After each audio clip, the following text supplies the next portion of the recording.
Hey everybody, Dr. Robin here with your 5-minute coaching video. Today I want to talk to you about the power of words and how they neurologically affect us. The reason this is important, and I thought it was a good conversation to have today, was because it piggybacks off of what I talked about last week, which was the difference between leaders and influencers, and how words and things that leaders do and say can elicit a reaction in people. Well, today I'm going to expand on that and talk about the neurological reasons for that.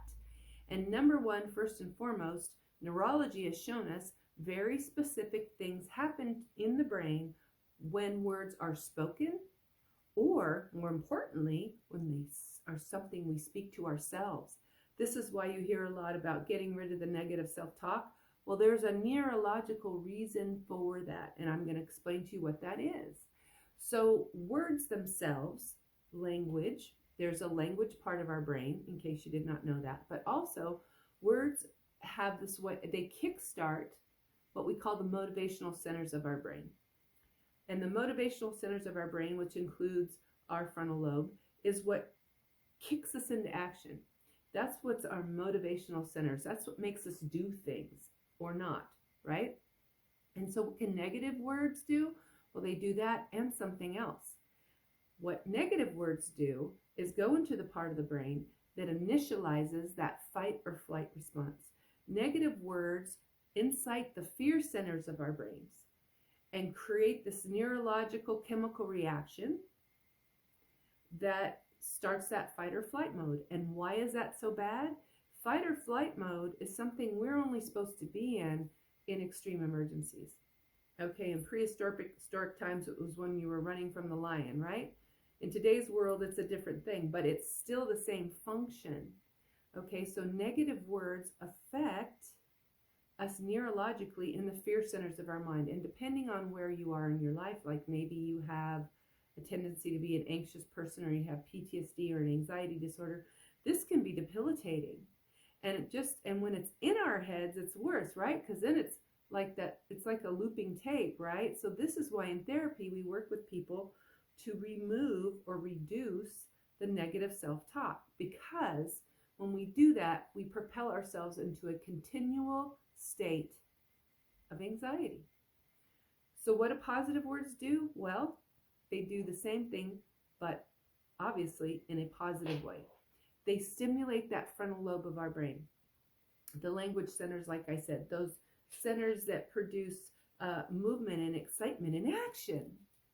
So obviously, we'd rather have a positive action, right? I'm excited, I want to do this, versus oh my God, I'm frightened, I better run. Okay?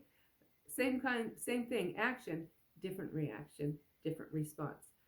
And what happens when we have these thoughts, they literally rewire our brains. In case you were not aware, every thought you have, every word you say, creates a chemical reaction in your brain, and the neurons prune and fire up and do all the things they do.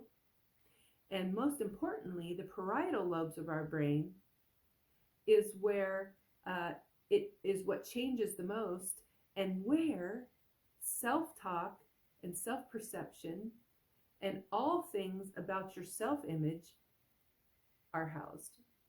So if you're putting negative, what's happening? Your self-respect, your self-perception, all these things are going down, and with it your mood and anxieties going up, and depression sets in.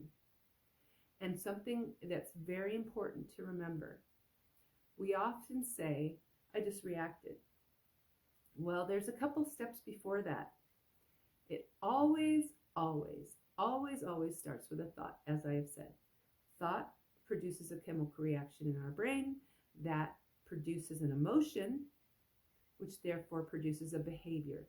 This is the essence of positive psychology, which is one of the newer fields in psychology that we use.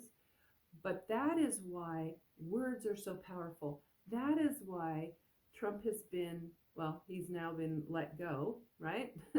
But that is why he was being called on the carpet for inciting an insurrection, because we neurologically know by planting fear in people, by planting certain words, In the right environment, you can create the perfect storm, and therefore you can have a result, a consequence, right?